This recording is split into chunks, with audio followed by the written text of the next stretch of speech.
வக்ஃபு செய்யக்கூடியவர் ஒரு சொத்தை வக்ஃபு செய்து விட்டால் அது அப்படியே பராமரிக்கப்பட வேண்டும், அதை மாற்றக்கூடாது. இமாமுக்காகவும் முஅத்தினுக்காகவும் செலவு செய்யப்பட வேண்டும் மஸ்ஜிதினுடைய மேல் வருமானங்களை. இதெல்லாம் மஸ்ஜிதோடு சேர்ந்த செயல்பாடுகள். இமாமுக்காக முஅத்தினுக்காக எவ்வளவு சம்பளம் கொடுக்கணுமோ அவ்வளவு கொடுக்கணும். எந்த உரிமையும் இல்லாமல் சில நபர்கள் பொது சொத்தில் புகுந்து விளையாடுகிறார்கள். ஃபலஹுமுன் நாரு யௌமல் கியாமா, அவர்களுக்கு கியாமத்து நாளிலே நரகம்தான் இருக்கிறது என்பார்கள் ஸல்லல்லாஹு அலைஹி வஸல்லம் அவர்கள். தொடர்படியாக நன்மை வந்து சேர்ந்து கொண்டிருக்கக்கூடிய சதக்கையே ஜாரியா. பள்ளிவாசல் கட்டிவிட்டார், கியாமத்து வரையிலும் மக்கள் தொழுது கொண்டு இருக்கிறார்கள். அந்த நன்மை அவர் கபருக்கு போனால் கூட அவர்களுடைய ஆமல் நாமாவில் போய் சேர்ந்து கொண்டிருக்கும். ஆனால் சில ஊர்களுடைய நடைமுறை, பள்ளிக்கு அங்கே வரல, நான் பொறுப்புல இல்லை, பள்ளிக்கு வர்றது பொறுப்புல இருந்தால் தான் வரணுங்கிற மாதிரி, இல்லாட்டி தேவையில்லை. பொறுப்புல இருக்கும் பொழுது எவ்வளவு அக்கறையோடு அவர் கலந்து கொண்டாரோ அந்த அக்கறை விட்டு போகும். அப்ப இயல்பாகவே அவரிடத்திலே மார்க்கத்தை எடுத்து நடக்கக்கூடிய நிலை இருக்க வேண்டும். வக்ஃபு என்றால் பள்ளிவாசலுக்கான வக்ஃபு எது, அதை நம்ம புரிஞ்சிருக்கணும். முதல்ல சில மனிதர்கள் இருக்கிறார்கள், அவர்கள் அல்லாஹுடைய சொத்திலே எந்த உரிமையும் இல்லாமல் புகுந்து விளையாடுகிறார்கள். தங்களுடைய சொத்துக்களை போன்று அதை பாவிக்க ஆரம்பிக்கிறார்கள். பொருளாதார விஷயத்தில் ரொம்ப பேணுதல் வேணும். இன்னைக்கு வக்ஃபு செய்யறது நிறுத்தப்படுறதுனால தான் வக்ஃபுடைய சொத்துக்களுக்கு ஆபத்து வருது. நம்ம வக்ஃபு செய்யறதுக்கு எங்கள்கிட்ட என்னங்க இது இருக்குது, வருமானம் இல்லையே, என்ன இருக்குதோ அதை செய்யலாம், கொஞ்சம் கொஞ்சமாக செய்யலாம்.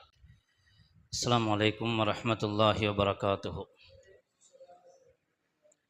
இன்னல் ஹம்தலில்லாஹ் நஹ்மதுஹு வ நஸ்தஈனுஹு வ நஸ்தக்ஃபிருஹு வ நுஅ்மினு பிஹி வ நதவக்கலு அலைஹி வ நஊது பில்லாஹி மின் ஷுரூரி அன்ஃபுஸினா வ மின் ஸய்யிஆத்தி அமாலினா. நஊது பில்லாஹி மின் ஷுரூரி அன்ஃபுஸினா வ மின் ஸய்யிஆத்தி அமாலினா. மை யஹ்தில்லாஹு ஃபலா முضில்ல லஹு வ மை யுض்லில் ஃபலா ஹாதிய லஹு. ونشهد أن لا إله إلا الله وحده لا شريك له ونشهد أن محمدا عبده ورسوله وصلى الله وسلم على سيدنا محمد وعلى آله وأصحابه أجمعين. أما بعد، فقد قال الله تعالى في القرآن العظيم والفرقان المجيد: أعوذ بالله من الشيطان الرجيم، بسم الله الرحمن الرحيم. إنما يعمر مساجد الله من آمن بالله واليوم الآخر وأقام الصلاة وآتى الزكاة ولم يخش إلا الله فعسى أولئك أن يكونوا من المهتدين. صدق الله العظيم. قال النبي صلى الله عليه وسلم: إن رجالا يتخوضون في مال الله بغير حق فلهم النار يوم القيامة، أو كما قال صلى الله عليه وسلم. புகழ் அனைத்தும் ஏக இறைவனாகிய அல்லாஹ் ஒருவனுக்கு மட்டுமே உரித்தாகட்டுமாக.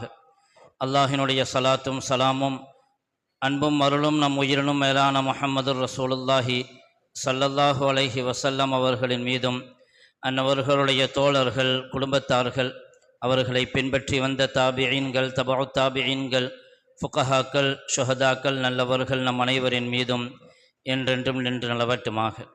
அல்லாஹினுடைய மேலான ரஹ்மத்தையும் அவனுடைய பொருத்தத்தையும் பெற்றுக்கொண்ட நல்லடியார்களுடைய கூட்டத்திலே அல்லாஹ் நம்மை கபூல் செய்தருள்வானாக. வாழும் காலமெல்லாம் நிம்மதியாகவும் ஆரோக்கியமாகவும் வாழக்கூடிய பெரும் பாக்கியத்தை அல்லாஹ் நம் அனைவருக்கும் தந்தருள்வானாக. வாழ்க்கையின் எல்லா நிலைகளிலும் தக்வா என்னும் இறையச்சத்தை எடுத்து நடப்பதற்கு ரப்புல் ஆலமீன் தௌஃபீக் செய்தருள்வானாக. கண்ணியத்திற்குரியவர்களே, மேலப்பாளையம் மஜ்லிஸுல் உலமா சபையின் சார்பாக இந்த வக்ஃபு திருத்த சட்டத்தினுடைய விளைவுகளை விளக்குவதற்காக ஏற்பாடு செய்யப்பட்டிருக்கிற இந்த கருத்தரங்க நிகழ்ச்சியில் எனக்கு முன்னர் உலமாக்களும் வழக்கறிஞரும் நிறைவான செய்திகளை சொல்லியிருக்கிறார்கள். அடியேனுக்கு வக்ஃபு சொத்துக்கள் இறை சொத்துக்களே என்கிற ஒரு தலைப்பில் இந்த வக்ஃபு என்பது என்றால் என்ன, வக்ஃபை நாம் எப்படி பராமரிக்க வேண்டும், வக்ஃபின் மீது நாம் எப்படி அக்கறை காட்ட வேண்டும் என்று கொண்டு வரப்பட்டிருக்கிற இந்த சட்டம் ஷரியாவினுடைய வக்ஃபி சட்டத்தோடு எப்படியெல்லாம் மோதுகிறது, எவ்வளோ பெரிய சூழ்ச்சியின் பின்னணியிலே இந்த சட்டம் கொண்டு வரப்பட்டிருக்கிறது என்பதை பற்றி குறித்த நேரத்திலே இன்ஷா அல்லாஹ் தகவல்களை சொல்லி முடிப்பதற்கு அல்லாஹ் தௌஃபீக் செய்தல்வானாக.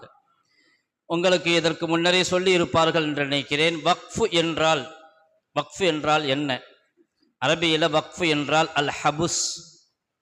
ஹபுஸ் என்று சொன்னால் ஓடக்கூடிய தண்ணீரை தடுத்து நிறுத்துவது, ஓடக்கூடிய வாகனத்தை தடுத்து நிறுத்துவது, ஓடிக்கொண்டிருக்கக்கூடிய பிள்ளைகளை தடுத்து நிறுத்துவது. ஹபுஸ் என்று சொன்னால் இயக்கத்தை விட்டும் தடுப்பது, இயங்கக்கூடிய ஒன்றை இயங்காமல் இருக்க வைப்பதுதான் அல் ஹபுஸ். வக்ஃபு என்ற வார்த்தைக்கு அரபியிலே அல் ஹபுஸ் என்று சொல்லப்படும். அப்படி என்றால் என்ன? அல் ஹபுஸ் அனி தஸர்ருஃப். இப்போ நம்மளத்தில் ஒரு வீடு இருக்குதுன்னு சொன்னால் அந்த வீட்டை நாம குடியிருக்கலாம், அல்லது தேவையில்லைன்னு சொன்னால் அந்த வீட்டை விற்கலாம், அல்லது நாம் பிரியப்பட்டவங்களுக்கு தானமாக அன்பளிப்பாக கொடுக்கலாம், அல்லது நாம் நம்முடைய வாழ்க்கையை முடித்து கொண்டால் நம்முடைய பிள்ளைகள் வாரிசுகள் அந்த வீட்டை வாரிசு சொத்தாக எடுத்துக்கொள்வார்கள். இதுதான் ஒரு சொத்தினுடைய நிலைப்பாடு. நாமே அனுபவிக்கலாம், அல்லது அடுத்தவர்களுக்கு கொடுக்கலாம், அல்லது அன்பளிப்பாக கொடுக்கலாம், அல்லது வாரிசாக எடுத்துக்கொள்வார்கள். ஆனால் இந்த எல்லா இயக்கத்தையும் தடுத்து நிறுத்துவதுதான் வக்ஃபு. ஒரு சொத்து வக்ஃபு செய்யப்பட்டு விட்டால் அதை விற்க முடியாது, தானமாக கொடுக்க முடியாது, வாரிசுகள் உரிமை கோர முடியாது. லா யுபாஉ வலா யூஹபு வலா யூரசு. ஹஜ்ரத் உமர் ரலியல்லாஹு தஆலா அன்ஹு அவர்கள் வக்ஃபு செய்யும் பொழுது என்ன சொன்னார்களோ அதுதான் இன்று வரையிலும் அல்ல, கியாமத்து வரையிலும் சட்ட வல்லுநர்களுடைய அதற்கான இலக்கணம். அது விற்கப்பட மாட்டாது, அது தானமாக வழங்கப்படக்கூடாது, அது வாரிசுகள் அதிலே உரிமை கோரக்கூடாது, தடுத்து நிறுத்தப்பட்டு இருக்கிறது. அப்படியே இருக்கும் அந்த சொத்து. ஆனால் அந்த சொத்தினுடைய பயன்பாட்டை அனுபவிக்கலாம், அதிலிருந்து வரக்கூடிய லாபத்தை அனுபவிக்கலாம். யாருக்காக வக்ஃபு செய்யப்பட்டு இருக்கிறதோ அவர்கள் அந்த லாபத்தை அனுபவிப்பார்கள். இதுதான் வக்ஃபு. வக்ஃபை எந்த மாற்றத்திற்கும் முற்படுத்த முடியாது என்று அதனுடைய அதாவது அகராதி அர்த்தத்திலேயே உணர்ந்து கொள்ள முடிகிறது. எந்த அளவுக்கு சொல்லுவார்கள் என்று சொன்னால் அதனுடைய அமைப்பை கூட மாற்றக்கூடாது. எப்படி கஜாலில் புஸ்தானி தாரன் ஃபுக்கஹாக்கள் சொல்லக்கூடிய வாசகம், ஒருவர் தோட்டமாக வக்ஃபு செய்திருந்தால் அதை வீடாக கூட மாற்றக்கூடாது. தோட்டம் தான், தோட்டமாக வைத்துதான் அதை பராமரிக்க வேண்டும். தோட்டம் தேவையில்லாத வீடாக மாற்றிக்கொள்ளலாம். தோட்டத்திலிருந்து வரக்கூடிய வருமானத்தை வீடாக மாற்றி வீட்டிலிருந்து வரக்கூடிய வருமானத்தை வக்ஃபுக்கு நாம் பயன்படுத்திக் கொள்ளலாம் என்றால் மார்க்கம் அதை அனுமதிக்க முடியாது. அது தடுத்து நிறுத்தப்பட்டு விட்டது, அதனுடைய இயக்கம் தடுத்து நிறுத்தப்பட்டு விட்டது. ஒன்லி அதனுடைய மன்ஃபாத், அதனுடைய பயன்பாடு மட்டும்தான். கண்ணியத்திற்குரியவர்களே, இதுதான் வக்ஃபு என்பதற்கு நாம் விளங்க வேண்டிய சுருக்கமான விளக்கம். வக்ஃபு செய்யக்கூடியவர் ஒரு சொத்தை வக்ஃபு செய்து விட்டால் அது அப்படியே பராமரிக்கப்பட வேண்டும், அதை மாற்றக்கூடாது. வக்ஃபினுடைய வரலாறு நீண்ட வரலாறு. நான் இது பற்றி நேரம் கிடைத்தால் பின்னால் சொல்லுவேன். வக்ஃபு என்பது நமக்கு மத்தியில் இன்னைக்கு பள்ளிவாசல், கபுரிஸ்தான், மதரசாக்கள், இதுதான் நம்முடைய கவனத்தில் இருக்கக்கூடிய வக்ஃபுகள். இல்லை என்று சொன்னால் வக்ஃபுகள் அதோடு முடிந்து போகக்கூடியதல்ல. ரசூலுல்லாஹி ஸல்லல்லாஹு அலைஹி வஸல்லம் காலம் முதற்கொண்டு நீண்ட காலமாக வக்ஃபினுடைய வரலாறு பறந்து விரிந்த வரலாறு. ஏழைகளுக்காக வக்ஃபு செய்யப்பட்டிருக்கிறது. மஸ்ஜிதுகளுக்காக மட்டுமல்ல, கபுரிஸ்தானுக்கு மட்டுமல்ல, மதரசாக்களுக்கு மட்டுமல்ல, ஊரில் உள்ள ஏழைகளுக்காக வக்ஃபு செய்யப்பட்டிருக்கிறது. பயணத்தில் இருப்பவர்களுக்காக வக்ஃபு. யாராவது பயணத்தில் இருக்கிறார்கள், பொருளை தொலைத்து விட்டார்கள் என்றால், பணத்தை தொலைத்து விட்டார்கள் என்றால், பயணத்தில் இருப்பவர்களுக்காக வக்ஃபு. வக்ஃபு சொத்திலிருந்து அவர்களுக்கு பயன்பெற வேண்டும் என்பதற்காக. அது மட்டுமல்ல, நோயாளிகளுக்காக வக்ஃபு. ஆயிரக்கணக்கான ஆஸ்பத்திரிகள் இன்னைக்கு செயல்படுகிறது என்று சொன்னால், முஸ்லிம்கள் பராமரிக்கக்கூடிய ஆஸ்பத்திரிகள், காலேஜுகள், பள்ளிக்கூடங்கள். இங்கே திருச்சி எடுத்துக்கொள்ளுங்கள், அதிராம்பட்டினத்தை எடுத்துக்கொள்ளுங்கள், சென்னையில் சித்திக் சராய் இருக்குது, சென்ட்ரல் ரயில்வே ஸ்டேஷன் பக்கத்தில் சித்திக் சராய் போய் பயணிகள் தங்குவதற்கான ஏற்பாடுகள் இருக்கிறது. இப்படி பலவிதமான வக்ஃபுகள் இருக்குது நம்முடைய நடைமுறையில். நோயாளிகளுக்கு மட்டும் வக்ஃபு செய்யப்படல, நோயாளிகளை கவனிக்கக்கூடிய நர்சுகளுக்காகவும் வக்ஃபு செய்யப்பட்டிருக்கிறது. அவர்களை கண்காணித்துக் கொள்ளக்கூடியவர்கள் யாராவது இருந்தால் அவர்களுக்காக சில சொத்துக்கள் வக்ஃபு செய்யப்பட்டிருக்கும். இப்படி நிறைய வக்ஃபினுடைய வரலாறு நீண்ட வரலாறு. எந்த அளவுக்கு என்று சொன்னால், வக்ஃபின் மூலமாக அரசாங்கத்தினுடைய சுமைதான் குறையும். அரசாங்கம் செய்ய வேண்டியதை நம்முடைய சமுதாயம் வக்ஃபின் மூலமாக செய்திருக்கிறார்கள். ஒருவர் ஒரு தொழில் செய்கிறார், ஒரு கண்ணாடி கம்பெனியில் வேலை செய்கிறாரு. அந்த கண்ணாடி கம்பெனியில் வேலை செய்யும் பொழுது அவர் கை தவறி விழுந்து அந்த பாத்திரம், கண்ணாடி பாத்திரம் உடைந்து விடுகிறது. இப்பொழுது வேலை செய்யக்கூடிய தொழிலாளி இடத்துல முதலாளி கடிந்து கொள்வார், நஷ்ட ஈட்டை அவரிடமிருந்தே கேட்பார். இருக்கலாம் எப்படி வேண்டுமானாலும். ஆனால் இஸ்லாமிய சரித்திரத்திலே அப்படி தொழில் செய்பவர்களுக்காகவும் வக்ஃபு செய்யப்பட்டிருக்கிறது. இன்சூரன்ஸ். இன்னைக்கு வக்ஃபு என்பது இன்னைக்கு எத்தனை வகையான தவறான ஹராமான நடைமுறைகள் இருக்கிறதோ அதையெல்லாம் ஒழித்து கட்டிவிடும் அந்த வக்ஃபினுடைய சொத்துக்கள். கடையில் தொழில் செய்யக்கூடிய தொழிலாளர்கள் யாராவது கை தவறி அவர்களின் மூலமாக நஷ்டம் ஏற்பட்டு விட்டால் அதற்கென்று வக்ஃபு சொத்து இருக்கும், அதிலிருந்து நஷ்ட ஈடு வழங்கப்படும். நாம் பெற்றிருக்கிற வக்ஃபு சொத்துக்களை முறையாக சரியாக மார்க்கம் சொல்லுகிற முறைப்படி பயன்படுத்துவோமேயானால் இந்த சமுதாயத்துக்கு ஏற்பட்டிருக்கிற எல்லா நஷ்டங்களையும் நாம் நீக்கி வைக்க முடியும், எல்லா தேவைகளையும் பூர்த்தி செய்ய முடியும். ஆனால் நாம் அந்த வக்ஃபு சொத்துக்களை எப்படியாக விட்டுவிட்டோம், அதை எப்படி கண்காணிக்கிறோம், எப்படி பராமரிக்கிறோம், அதற்கு நமக்கு எப்படி பொறுப்பு கொடுக்கப்பட்டிருக்கிறது, அதை எப்படி செயல்படுத்துகிறோம். வக்ஃபை நிர்வகிப்பவர்கள் நம்முடைய நடைமுறையிலே பரவலாக இருக்கக்கூடிய வக்ஃபு மஸ்ஜிதுகள், கபுரிஸ்தான்கள் இதெல்லாம் இருக்குது, மதரசாக்கள். அந்த வக்ஃபை நிர்வகிப்பவர்கள், வக்ஃபு செஞ்சவர் மௌத்தாயிருவார். வக்ஃபு செய்யும் பொழுது நான் இந்த நிலத்தை பள்ளிவாசலுக்காக நான் வக்ஃபு செய்கிறேன் என்று சொல்லலாம். அல்லது என்னுடைய வீட்டை இந்த ஊரில் உள்ள விதவைகளுக்காக வக்ஃபு செய்கிறேன் என்று சொல்லலாம். விதவைகளுக்காகவும் வக்ஃபு செய்யப்பட்டிருக்கிறது. என்னுடைய வீட்டினுடைய வாடகை வருமானத்தை விதவைகளுக்காக செலவு செய்யுங்கள். அல்லது என்னுடைய பெரிய தோட்டம் இருக்கிறது, அதனுடைய வருமானத்தை இந்த ஊரில் யாரெல்லாம் வசதி வாய்ப்பு இல்லாமல் இறந்து போகிறார்களோ அவர்களுடைய ஜனாசா, கஃபன், தஃபன் செலவுக்காக பயன்படுத்தி கொள்ளலாம். இவ்வளவு அருமையான வக்ஃபு. ஆனால் அதை பின்னால் வரக்கூடியவர்கள் அதை நிர்வகிப்பார்கள், வக்ஃபுக்கு பொறுப்பாளர்களாக வருவார்கள். வக்ஃபை நிர்வகிப்பவர்கள் முத்தவல்லி என்று சொல்லப்படும். அந்த வக்ஃபை எப்படி பராமரிக்க வேண்டும், அந்த வக்ஃபை எப்படி பாதுகாக்க வேண்டும், அந்த வக்ஃபை எப்படி வளர்க்க வேண்டும், அந்த வக்ஃபினுடைய பயன்பாட்டை கியாமத்து வரையிலும் எப்படி கொண்டு போய் சேர்க்க வேண்டும். ஏனென்று சொன்னால் ஒருவர் வக்ஃபு செய்கிறார்னு சொன்னால் அவர் எதற்காக செய்கிறார்? ஸல்லல்லாஹு அலைஹி வஸல்லம் அவர்கள் சொன்னார்கள், 3 அமல்கள் எப்படிப்பட்டவை, அவர் மௌத்தானாலும் கூட அமல் நாம மூடப்படாது, கியாமத்து வரையில் நன்மை வந்து சேர்ந்து கொண்டே இருக்கும். அதில் ஒன்று சொன்னார்கள், சதக்கத்துன் ஜாரியத்துன், தொடர்படியாக நன்மை வந்து சேர்ந்து கொண்டிருக்கக்கூடிய சதக்கையே ஜாரியா. பள்ளிவாசல் கட்டிவிட்டார், கியாமத்து வரையிலும் மக்கள் தொழுது கொண்டு இருக்கிறார்கள், அந்த நன்மை அவர் கபருக்கு போனால் கூட அவர்களுடைய ஆமல் நாமாவில் போய் சேர்ந்து கொண்டிருக்கும். அந்த நோக்கத்தில் தான் வக்ஃபு செய்கிறார்கள்.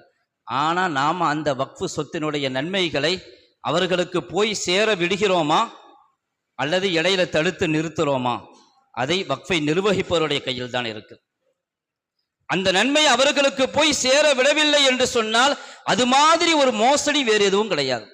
அதனால்தான் வக்ஃபை நிர்வகிப்பவர்கள் முக்கியமான தகுதி நேர்மையாளர்களாக இருக்க வேண்டும், நம்பிக்கையானவர்களாக இருக்க வேண்டும், பொது சொத்தில் கவனம் உள்ளவர்களாக இருக்க வேண்டும், எச்சரிக்கை உள்ளவர்களாக இருக்க வேண்டும். இன்னமா யஅமுரு மஸாஜிதல்லாஹ் மன் ஆமன பில்லாஹி வல் யௌமில் ஆஹிர் வ அகாமஸ் ஸலா வ ஆத்தஸ் ஸக்கா வ லம் யக்ஷ இல்லல்லாஹ். அல்லாஹ் சொல்லுவான், அல்லாஹ்வுடைய மஸ்ஜிதை நிர்வகிப்பவர்கள் யார்? அல்லாஹ்வை கொண்டும் கியாமத்தை கொண்டும் ஈமான் கொண்டிருக்க வேண்டும். முதலாவது அல்லாஹ்வை கொண்டு ஈமான் கொண்டிருக்க வேண்டும், கியாமத்தை கொண்டு ஈமான் கொண்டிருக்க வேண்டும். நாளைக்கு நான் அல்லாஹ்வுக்கு முன்னாடி போய் நிற்க வேண்டி இருக்கிறது, அல்லாஹ்வுடைய விசாரணைக்கு நான் உட்படுத்தப்படுவேன். என்னுடைய ஒவ்வொரு அங்க அசைவை பற்றியும் அல்லாஹ் என்னிடத்திலே விசாரிப்பான். நான் பேசிய பேச்சுக்களை பற்றி விசாரிப்பான், நான் நடந்து கொண்ட நடத்தைகளை பற்றி விசாரிப்பான், நான் சிரித்தால் அதை பற்றி விசாரிப்பான், என்னுடைய பொருளாதாரத்தை பற்றி விசாரிப்பான், என்னுடைய குடும்ப விவகாரங்களை பற்றி விசாரிப்பான் என்கிற அச்சம் இருக்க வேண்டும். அந்த கேள்விகளுக்கு பதில் சொல்லாமல் என்னுடைய காலை நான் எடுத்து வைக்க முடியாது. அதற்கெல்லாம் பதில் சொல்ல வேண்டும் என்கிற நம்பிக்கை கொண்டவர்கள். மன் ஆமன பில்லாஹி வல் யௌமில் ஆஹிர், அதோடு அகாமஸ் ஸலா வ ஆத்தஸ் ஸக்கா, தொழுகையை நிலைநாட்டுபவர்கள், ஜக்காத்தை கொடுப்பவர்கள் என்றால் ஷரியத்தினுடைய மார்க்கத்தினுடைய கடமைகளை அவர்கள் நிறைவேற்ற வேண்டும். பொதுவாக சில ஊர்களில் என்ன பழக்கம்டா, முத்தவள்ளியா இருக்கும் பொழுது பள்ளிவாசலுக்கு வருவார், அவர் பொறுப்பிலிருந்து நீக்கிட்டு அவர் பள்ளிக்கு வரமாட்டார். நம்ம ஊரில் அல்லாஹ்வுடைய கிருபையில் அப்படி கிடையாது, எல்லாரும் தொழுகிறவங்க நிறைந்த இடங்கள். ஆனால் சில ஊர்களுடைய நடைமுறை, பள்ளிக்கு எங்கே வரல, நான் பொறுப்பில் இல்லை, பள்ளிக்கு வர்றது பொறுப்பில் இருந்தால் தான் வரணுங்கிற மாதிரி, இல்லாட்டி தேவையில்லை.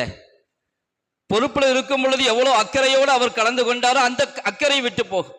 அப்ப இயல்பாகவே அவரிடத்திலே மார்க்கத்தை எடுத்து நடக்கக்கூடிய நிலை இருக்க வேண்டும். அகாம ஸலா வ ஆத ஸக்கா வலம் யக்ஷ இல்லல்லாஹ், அல்லாஹ்வை என்று யாரையும் அவர் பயப்படக்கூடாது. யார் என்ன சொல்லுவாங்கன்னு தெரியலையே, நான் இப்படி வக்ஃபு சொத்து விஷயத்தில் அவங்களுக்கு சாதகமா நடந்து காட்டி என்னை கோவிச்சுக்குவாங்க, அவர் என்னுடைய குடும்பத்துக்காரரு, அவர் என் அண்ணன் தம்பிக்கு தெரிஞ்சவர், எங்கள் வாப்பா அம்மாவுக்கு தெரிஞ்சவர், அவர் நம்ம தொழில் செய்கிற இடத்துல கொஞ்சம் பழக்கம் உள்ளவர், கொஞ்சம் நம்ம மாத்தமாக செஞ்சுட்டா ஏதாவது பிரச்சனை வந்துடுமே. பள்ளிவாசலுக்கு வரக்கூடிய ஜமாத்துக்கு வரக்கூடிய பஞ்சாயத்தில் கூட இது பெரிய பிரச்சனை. குடும்ப தகராறு வரும் பொழுது மாப்பிள்ளை வீட்டார் சம்பந்தப்பட்டவர்கள் நிர்வாகத்தில் இருந்தாங்கன்னா அவங்களுக்கு சாதகமாக முடிவு செஞ்சிடறாங்க அப்படிங்கிற ஒரு குற்றச்சாட்டு. அப்படியாக இருக்கக்கூடாது. வலம் யக்ஷ இல்லல்லாஹ், அல்லாஹ்வை என்று யாரையும் பயப்படக்கூடாது. நாங்கள் பொறுப்பாளர்கள். எனவேதான் ஃபுகஹாக்கள் சொல்லுவார்கள், மன் தலபத் தௌலியத அலல் வக்ஃபி ஃபலா யுஅதா லஹு. யாராவது நான் வக்ஃபை நிர்வகிக்கிறேன் முன்னாடி அதாவது அவராகவே கேட்கிறார், நான் முத்தவல்லியாகிக் கொள்கிறேன், நான் நிர்வாகியாகிக் கொள்கிறேன், நான் மெம்பர் ஆகிறேன், நான் செக்ரட்டரி ஆகிறேன் என்று அவராக கேட்டால் ஃபலா யுஅதா லஹு, அவருக்கு கொடுக்கப்படக்கூடாது அந்த பொறுப்பை. ஏனென்றால் பள்ளிவாசல் நிர்வாக பொறுப்பு என்பது அது ஒரு பொறுப்பு தானே தவிர பதவி அல்ல. அது பதவி கிடையாது, அது ஒரு பொறுப்பு. எனவே யார் கேட்கிறார்களோ மன் தலபத் தௌலியத அலல் வக்ஃப் ஃபலா யுஅதா லஹு. ஃபுகஹாக்கள் சட்ட வல்லுநர்கள் சில நிலைப்பாடுகளை தெளிவாக சொல்லி இருக்கிறார்கள். நான் சொல்றது எதுவுமே என்னுடைய இஷ்டத்துக்கு சொல்றதில்லை. அல்லாமா கலீல் அஹ்மத் கீரனூரி ரஹ்மத்துல்லாஹ் சொல்லுவாங்க, குரல் என்னுடையது, குரல் வலை என்னுடையது, குரல் அல்லாஹ்வுடையது என்று. குரல் வலை தான் நம்முடையது, குரல் சொல்றதெல்லாம் குர்ஆனும் சுன்னாவும், நம்முடைய இஷ்டத்துக்கு சொல்றதல்ல. ஃபுகஹாக்கள் எழுதி வைத்திருக்கிறார்கள், சில அதாவது சட்டங்களை சொல்லி இருக்கிறார்கள். குர்ஆனும் சுன்னாவும் நமக்கு தெளிவுபடுத்தி இருக்கிறது. அதை நாம் புரிந்து கொண்டு நாம் அதன்படி செயல்பட்டால் நம்முடைய வக்ஃபு சொத்துக்கள் பாதுகாக்கப்படும். அப்படிப்பட்ட ஒரு நல்ல தன்மைக்கு, நல்ல சிஃபத்தை, தன்மையை நம்மிடத்தில் முதலாவது வக்ஃபு சொத்தை நிர்வகிப்பவர்கள் உருவாக்கி கொள்ள வேண்டும். வக்ஃபினுடைய சொத்து என்று சொன்னால், உதாரணமாக பள்ளிவாசலுக்கு நம்ம பொறுப்பாக இருக்கிறோன்னு சொன்னால், வக்ஃபு என்றால் பள்ளிவாசலுக்கான வக்ஃபு எது, அதை நம்ம புரிஞ்சிருக்கணும். முதல்ல பள்ளிவாசல் எதுவரையிலும் மஸ்ஜித் நீண்ட காலமாக இருக்கலாம், பல 100 வருஷங்கள் கூட ஆயிருக்கலாம் வக்ஃபு செய்யப்பட்டு. ஆனால் இன்னைக்கு வக்ஃபு நாம நம்மகிட்ட இருக்குதா, அது பாதுகாக்கப்பட்டிருக்குதா, வக்ஃபு செஞ்சவங்க யாரு, அவங்க வக்ஃபு செய்யும் பொழுது எப்படி எழுதி கொடுத்துருக்குறாங்க. ஏனென்றால் இது ரொம்ப முக்கியமான விஷயம். ஒருத்தர் பள்ளிவாசலுக்கு வக்ஃபு செஞ்சா அதை பள்ளிவாசலாக மட்டும்தான் உபயோகிக்கணும். கபருஸ்தானுக்காக வக்ஃபு செஞ்சா அதை கபருஸ்தானாக மட்டும்தான் உபயோகிக்கணும். எந்த நோக்கத்தில் அவர் வக்ஃபு செய்தார், இதுவரைக்கும் உதாரணமாக ஒரு 2 ஏக்கர் நிலம் பள்ளிவாசலுக்காக வக்ஃபு செஞ்சிருக்கிறார். அதில் 1 ஏக்கரில் பள்ளிவாசல் கட்டிக்கொள்ளலாம், இன்னொரு ஏக்கர் பள்ளிவாசலுடைய மஸ்லிஹத்துக்காக, பள்ளிவாசலுடைய வருமானத்திற்காக பயன்படுத்தி கொள்ளலாம் என்றால் அதை பள்ளிவாசலுடைய பயன்பாட்டுக்காக மட்டும்தான் பயன்படுத்த வேண்டும். அதனுடைய வருமானத்தை மஸ்ஜிதுக்காக மட்டும்தான் பயன்படுத்த வேண்டும். கபருஸ்தானுக்காக வக்ஃப் செய்திருக்கிறார் என்றால் அதை கபருஸ்தானுக்காக மட்டும்தான், கியாமத்து வரையிலும் அது கபருஸ்தான். அதில் எந்த மாற்றமும் செய்ய முடியாது. என்றால் மார்க்கம் வக்ஃபு செய்தவருடைய நோக்கத்திற்கு முன்னுரிமை கொடுத்திருக்கிறது. அதனால முதல்ல வக்ஃபின் பொறுப்பாளர்களாக இருப்பவர்கள், மஸ்ஜித் என்றால் மஸ்ஜிதுக்கு எவ்வளவு நிலம் இருக்கிறது, எந்த நிலங்கள் எந்த நோக்கத்துக்காக வக்ஃபு செய்யப்பட்டிருக்குது, அது எழுதி வைக்கப்பட்டிருக்கிறதா, அதை தலைமுறையாக நாம் அடுத்த தலைமுறைக்கு கொண்டு போய் சேர்ப்பது நம்முடைய கடமை. நம்ம கொண்டு போய் சேர்க்கலன்னு சொன்னா அடுத்து வரக்கூடிய தலைமுறைக்கு அது தெரியாது. அதை அவர் தவறாக எடுத்துக்கொள்வார்கள் என்றால் அதுக்கு நம்ம தான் காரணம். அப்போ வக்ஃபை ஒழுங்காக பயன்படுத்த வேண்டும் என்றால் இவ்வளவு இடம் கபிரிஸ்தானுக்காக கொடுத்திருக்கிறாங்க, இவ்வளவு இடம் மஸ்ஜிதுக்காக, இவ்வளவு இடம் தொழுகைக்காக, இவ்வளவு இடம் பள்ளிவாசலுடைய நலனுக்காக, இது தெளிவாக நம்ம தெரிஞ்சிருக்கணும். அது நம்மகிட்ட அதற்கான பதிவுகள் இருக்கணும். இல்லைன்னு சொன்னா கூட பழைய எழுத்துல பல பள்ளிவாசல கல்வெட்டுக்கள் இருக்கும், அதெல்லாம் ரொம்ப முக்கியமானது. நம்ம பட்டு நான் தட்டி விட்டுறக்கூடாது. கல்வெட்டுக்கள்ல பதிவு செஞ்சிருப்பாங்க, இந்த பள்ளிவாசல நிலை எப்பொழுது பதிவு செய்ய நிறுத்தப்பட்டு இருக்கிறது, இந்த பள்ளிவாசல் எப்பொழுது திறக்கப்பட்டது, இதுவெல்லாம் ரொம்ப முக்கியம். இதையெல்லாம் நம்ம இன்னைக்கு டிஜிட்டல்ல கொண்டு வரணும். இன்னைக்கு கம்ப்யூட்டர்ல எல்லாத்தையும் கொண்டு வந்து பாதுகாப்பாக வைக்கணும். வக்கீல் சொல்லியிருப்பாங்க, நாம வழக்கறிஞர்கள்ட்ட ஆலோசனை பண்ணணும். இன்னைக்கு இந்த சட்டத்தை எதிர்கொள்றதுக்கு நாம் என்னென்ன பதிவுகளை கையாள வேண்டுமோ அதையெல்லாம் செய்யணும், அதை பாதுகாப்பும் வைக்கணும். மஸ்ஜிதினுடைய வக்ஃபினுடைய ரிஜிஸ்டர் செய்யப்பட்ட பத்திரங்களை எங்கே வச்சு பாதுகாக்கணும். ஒரு பள்ளிவாசலில் பத்திரத்தை காணோம் தேடினாங்க, காணோம், எங்கே போச்சுன்னு தெரியல. அந்த வக்ஃபினுடைய இந்த பள்ளிவாசலுடைய நிர்வாகி அவர் வீட்டில் கொண்டு போய் வச்சிருந்தார். வீட்டில் இருந்து வருது பத்திரம், வீட்டுக்கு போகவே கூடாது எந்த காரணம் கொண்டும். சொத்து பொது சொத்து, அது எப்படி தனியார் கையில் போக முடியும்? இது அல்லாஹ்வுடைய சொத்து, பொது சொத்து. பொது சொத்து விஷயத்தில் நாம் எப்படி கவனமாக இருக்கிறோம்? வீட்டிலிருந்து பத்திரம் வருகிறது என்று சொன்னால் நாளைக்கு ஒரு கால் அவர் சொல்லாமலேயோ அல்லது அது மறந்த நிலையிலே விடுபட்டு விட்டால், அவர் மரணித்து விட்டால், அவருடைய வாரிசுகளுக்கு அது தெரியாமல் போய்விட்டால் அந்த பத்திரமே கிடைக்காம போயிடும். அது பிறகு என்னென்ன சிரமங்களை உண்டாக்கும் அது. அதனால பத்திரங்களை இன்னைக்கு பொது சொத்து என்றால் பொது இடத்தில் வைத்து பாதுகாக்கணும், பள்ளிவாசல்களில் வைத்து பாதுகாக்கணும். அது எந்த விதமான பிரச்சனையும் வராதை பாதுகாக்க வேண்டும். பள்ளிவாசலுடைய பத்திரங்கள் மட்டுமல்ல, எல்லா சொத்துக்களையும். பள்ளிவாசலுக்கு பணம் வருது, பணம், அந்த பணத்தை எப்படி பாதுகாக்கணும்? இன்னைக்கு நிர்பந்தமாக நம்ம பேங்கில் வச்சு தான் பாதுகாக்க வேண்டிய ஒரு நிர்பந்தம், பாதுகாப்புக்காக. அந்த பணத்தை பேங்கில் போடும் பொழுது கூட கரண்ட் அக்கௌண்ட்டில் தான் போடணும். பள்ளிவாசலுடைய பணத்தை சேவிங் அக்கௌண்ட்டில் போடக்கூடாது. இன்னும் கரண்ட் அக்கௌண்ட் இன்னைக்கு நிறுவனங்களுக்கு கரண்ட் அக்கௌண்ட்டினுடைய வசதி வாய்ப்புகள் இருக்குது. இப்போ அப்படி இருக்கும் பொழுது நம்ம சேவிங் அக்கௌண்ட்டில் போட்டால் அதுக்கு இன்ட்ரெஸ்ட் வரும், கரண்ட் அக்கௌண்ட்டில் போட்டால் இன்ட்ரெஸ்ட் வராது. நம்ம சேவிங் அக்கௌண்ட்டில் போட்டால் இன்ட்ரெஸ்ட் வரும். அந்த இன்ட்ரெஸ்ட் என்ன செய்யணும்? ஒரு கால் நம்ம கரண்ட் அக்கௌண்ட்டில் போடாமல் சேவிங் அக்கௌண்ட்டில் போட்டுட்டோம் என்றால் அதில் வரக்கூடிய இன்ட்ரெஸ்ட்டை ஒரு பைசாவு கூட பள்ளிவாசலுக்கு செலவு செய்யக்கூடாது. அது ஹராமான பணம், அது பள்ளிவாசலுக்குரிய பணமே அல்ல. ஒரு ஊரில் பள்ளிவாசல்லேருந்து ஒரு கேள்வி வருது, எங்கள் பள்ளிவாசலினுடைய அக்கௌண்ட்டில் 2 லட்சம் இன்ட்ரெஸ்ட் கிடக்குது, என்ன செய்யறதுண்டு? 2 லட்சம் பணம் வட்டி மட்டுமே.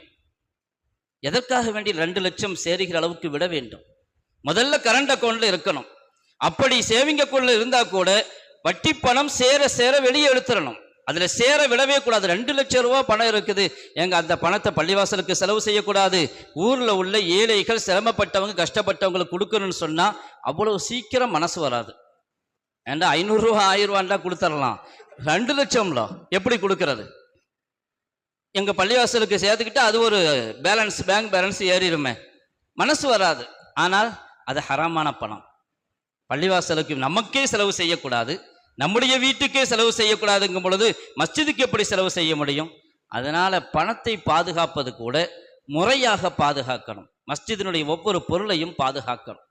இப்படி இருக்கும் பொழுதுதான் இந்த வக்ஃபினுடைய நிலைப்பாடு ஒன்று இருக்குது. நமக்கு சில பள்ளிகளுக்கு நீண்ட காலமாக இருக்கிற வக்ஃபு சொத்துக்களுக்கு பதிவுகள் இருக்காது. இந்த வக்ஃப் பை யூசர்ன்னு சொல்லுவாங்க, வக்ஃப் பை யூசர். அது நீண்ட காலமாக வக்ஃபாக பயன்படுத்தப்பட்டு கொண்டு வருது. அப்படி நீண்ட காலமாக ஒன்று கபுருஸ்தானாக பயன்படுத்தப்பட்டால் அது கபுருஸ்தான் தான். அதுக்கு முறையான பதிவுகள் இல்லாவிட்டாலும் பரவாயில்லை. எங்க அது கபுருஸ்தான்லாம் இல்லைங்க என்ற அதுக்கு பதிவு இல்லை அப்படிங்கிற காரணமா சொல்லக்கூடாது. அது நீண்ட காலமாக கபுருஸ்தானாக அடக்கம் செய்யப்பட்டு வருமேயானால் அது கியாமத்து வரையிலும் கபுருஸ்தானாகவே இருக்கும். ஒன்று பதிவு இருக்கணும், அல்லது நடப்புல என்ன இருக்குதோ அதை ஃபாலோ பண்ணணும். இப்ப இதுக்கு வக்ஃப் பை யூசர் இன்னைக்கு கொண்டு வந்திருக்க சட்டத்துல அந்த வக்ஃப் பை யூசருக்கு தடை. அதுல இருக்கக்கூடிய பல அம்சங்கள்ல ஒன்று என்னன்னு கேட்டா, வக்ஃப் பை யூசரை ஏற்றுக்கொள்றதில்ல. எழுத்துப்பூர்வமாக ஆதாரம் இருக்க வேண்டும். உங்களுடைய வக்ஃபு சொத்து முறையாக பதிவு செய்யப்பட்டிருக்க வேண்டும். அதை 100 வருஷம் 200 வருஷம் 300 வருஷத்துக்கு முன்னாடி வக்ஃபு செய்யப்பட்ட சொத்துக்களுக்கெல்லாம் நம்ம எங்க போய் தேடுவோம்? இது சிஐஏ கொண்டு ஆதார கொடு, பெர்த் சர்டிபிகேட் கொடுன்னு சொன்ன மாதிரி பெர்த் சர்டிபிகேட்டே இருக்காது. 80 வயசுக்கு மேல உள்ளவங்க 60 வயசு பெர்த் சர்டிபிகேட்டே இருக்காது, எப்படி கொடுக்க முடியும்? ஆனா இன்னைக்கு அப்படி ஒரு சட்டம் வக்ஃப் யூசர் கேன்சல் பண்ற அளவுக்கு. இது வக்ஃப் யூசர் இருக்குதே, அது நடைமுறையில் இருக்குது, அது வக்ஃபு தான் இஸ்லாமிய சட்டப்படி. நிறைய அம்சங்கள் அந்த சட்டத்தில் இருக்கிறத பார்த்தீங்கன்னா அது அரசியல் சாசனத்துக்கு முரண் என்பது மட்டும் இல்லை, அது ஷரியத்துக்கும் முரண். வக்ஃபு செய்கிறவர் 5 வருஷம் முஸ்லீமா இருந்திருக்கணும், அவர் தான் வக்ஃபு செய்ய முடியும். இல்லை முதல்ல இந்த வக்ஃபு திருத்த சட்டத்தை கொண்டு வர்றவங்க யாரை வச்சு அந்த சட்ட திருத்தங்களை கொண்டு வரணும் தெரியுமா? இது முஸ்லிம்களுடைய பர்சனல் மேட்டர் என்றால் முஸ்லிம்கள்கிட்ட தான் என்ன செய்யணும்? ஆலோசனை செய்யணும். முஸ்லிம் உலமாக்கள்கிட்ட ஆலோசனை செய்யணும். இதற்கு முன்னர் நடந்த காங்கிரஸ் ஆட்சியில் நடந்துச்சு 1995. அதுக்கு பிறகு பல சமயங்களில் வக்ஃபு திருத்தங்க சட்டங்கள் கொண்டு வரப்பட்டுச்சு.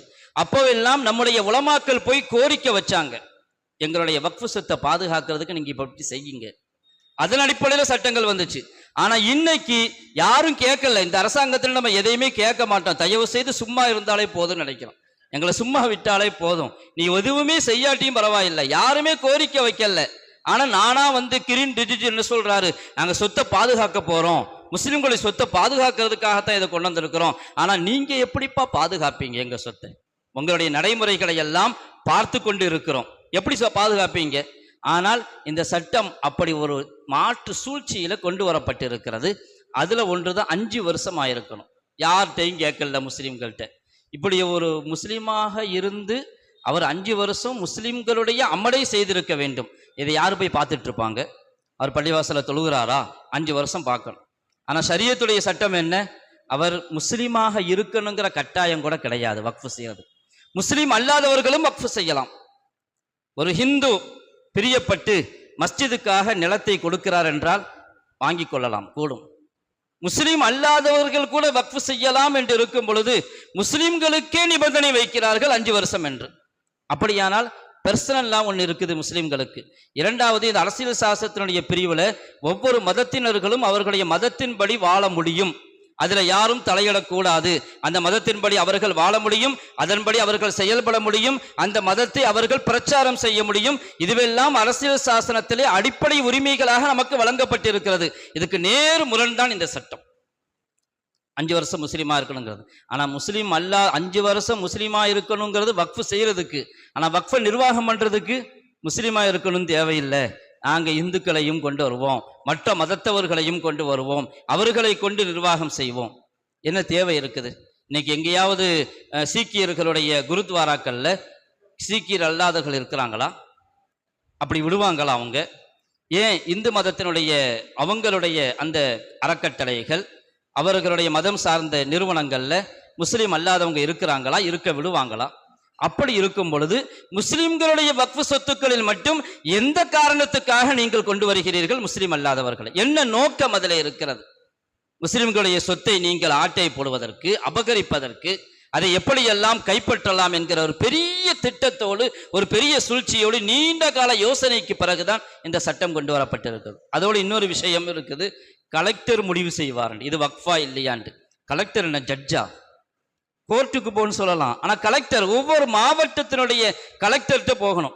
கலெக்டர் தான் இருப்பான்.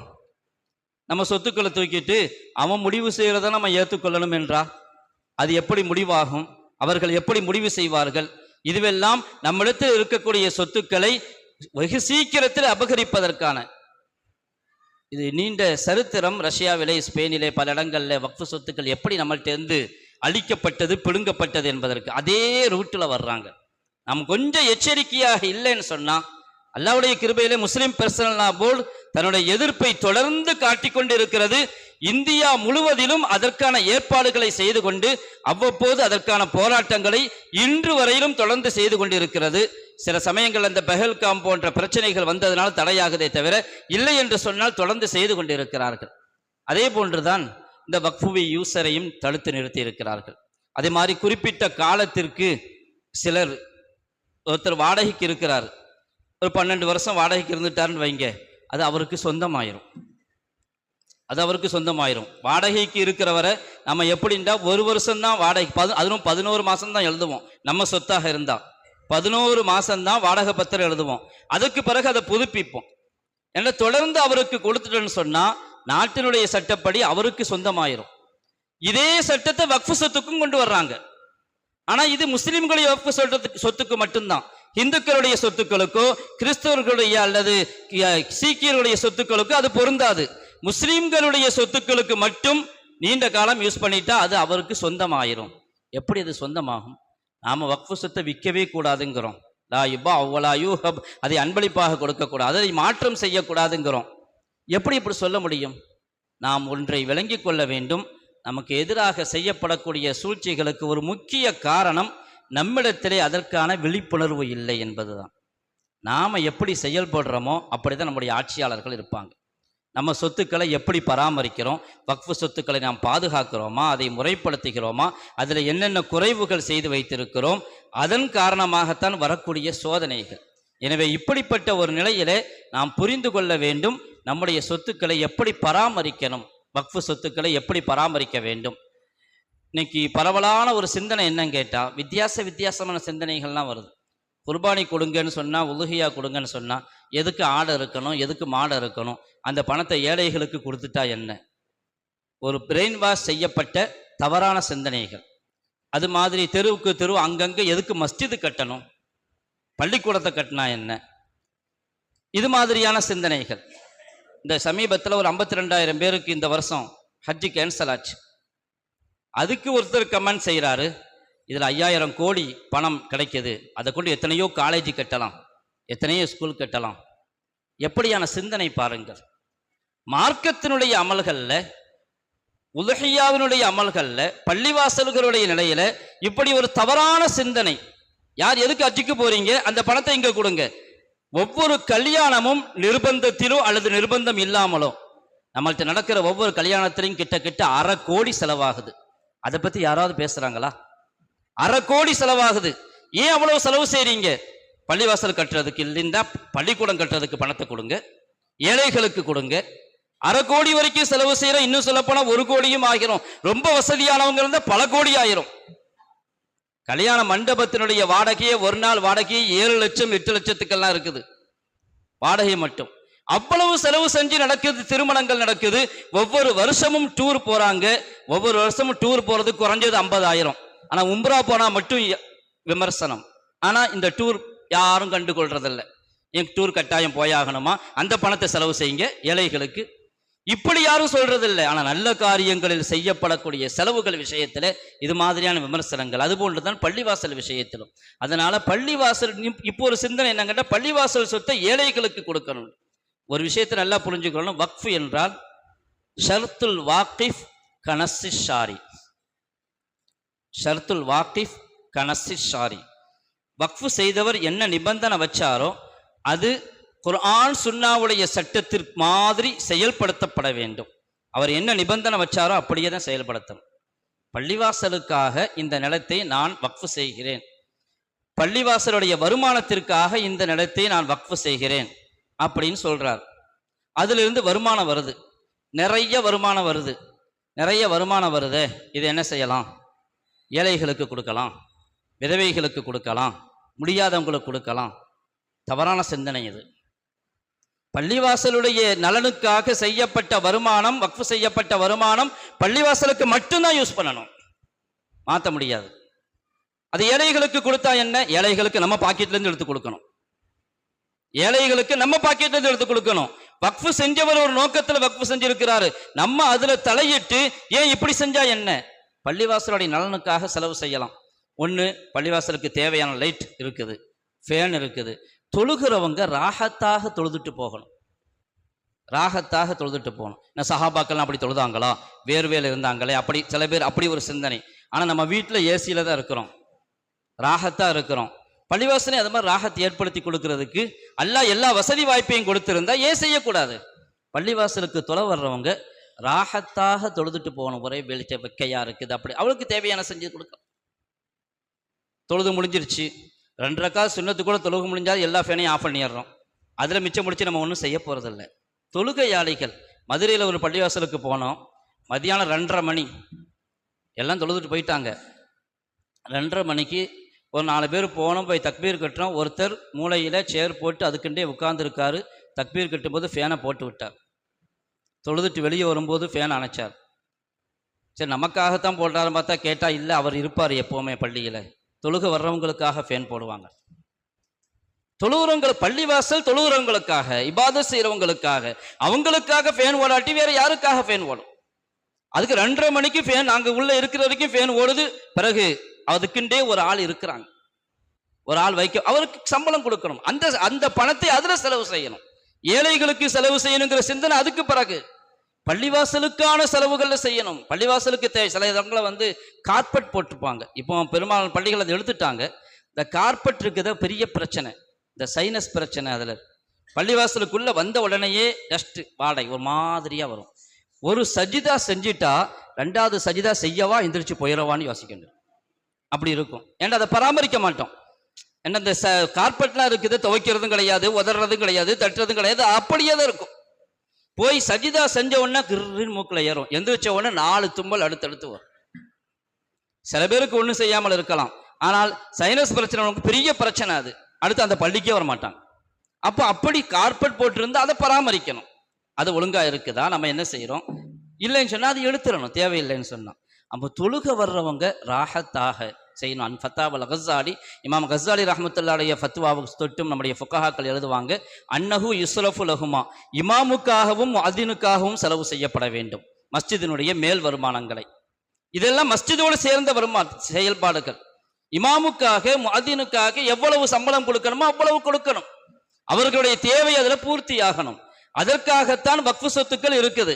இதையெல்லாம் தாண்டி நிறைய மிஞ்சி கிடக்குது அப்படின்டா அடுத்த கேள்வியே மதரசாக்கள்ல ஃபத்வா கேட்கணும். நிறைய எங்கள்கிட்ட சொத்து இருக்குதுங்க, இந்த சொத்து வருங்காலங்கள்லையும் தேவையில்லை என்றால் என்ன செய்யணுங்கிறத மதரசாக்கள்ல போய் ஃபத்வா கேட்கணுமே தவிர நாம எந்த காரணத்தை கொண்டு முடிவு பண்ணக்கூடாது. நாங்கள் ஏழைகளுக்கு கொடுத்துட்றோம், விதவைகளுக்கு கொடுக்குறோம், இந்த முகல்லாவில் கொமர் காரியத்துக்கு கொடுக்குறோம்.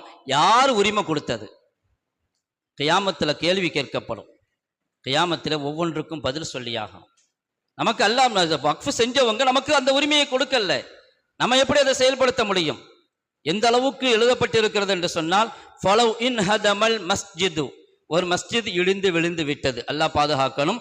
ஒரு கால் ஒரு மஸ்ஜித் இடிந்து விழுந்து விட்டது, வதஅல்லரத் இஆதத்துஹு, மீண்டும் கட்டுவது சாத்தியமில்லை என்றால் லம் யுபா, அந்த இடத்தை விற்கக்கூடாது.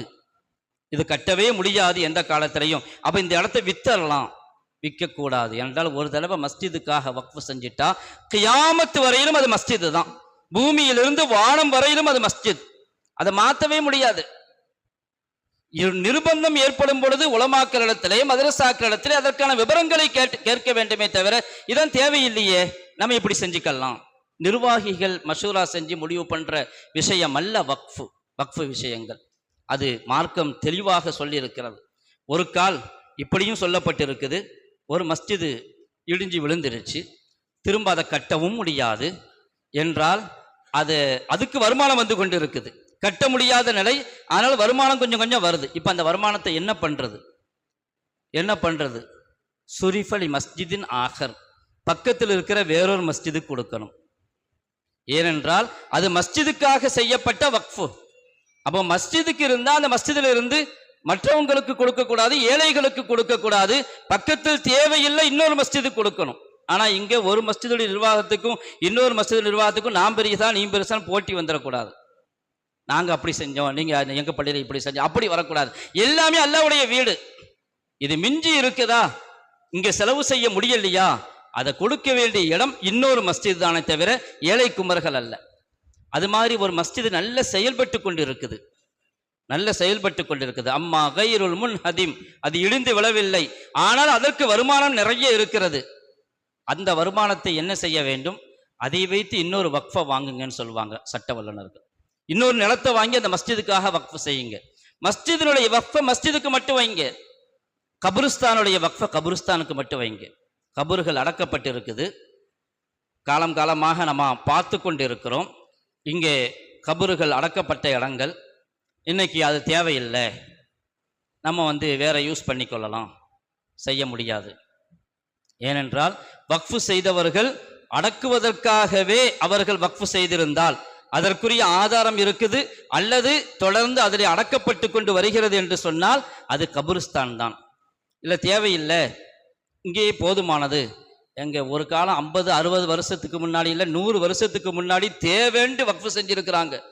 இங்க 100 வருஷத்துக்கு பிறகு தேவையில்லைன்னு நம்ம முடிவு பண்றோம். மக்கள் தொகை இப்ப கூடிதான் இருக்கு, குறையல்ல. அவங்க இருந்த காலத்தில் இருந்த மக்கள் தொகையை விட இப்ப மக்கள் தொகை கூடிதான் இருக்குது. அப்படின்னா எப்படி தேவையில்லைன்னு முடிவு செய்ய முடியும்? அப்பவே தேவைக்காகத்தான் வக்ஃபு செஞ்சிருக்கிறாங்க என்றால் கபுரிஸ்தானுக்காக செய்யப்பட்ட இடத்துல வேறு எதையும் கொண்டு வர முடியாது. நாம ஏதாவது மாற்றம் நம்மளாக செஞ்சோம், சரி ஏழைகளுக்காக செய்யறோம், ஏழைகளுக்காகங்கிற பேச்சே இல்லைங்க. ஏனென்றால் ஏழைகளுக்கு என்று தனி வக்ஃபு செய்யுங்க, அதற்கென்று தனி வக்ஃபு இருக்குது. இந்த ஊர்ல உள்ள ஏழைகளுக்கு, இந்த ஊர்ல உள்ள கொமர்களுக்கு, இந்த ஊர்ல உள்ள விதவைகளுக்கு இன்னைக்கு வக்ஃபு செய்யறதே இல்லை.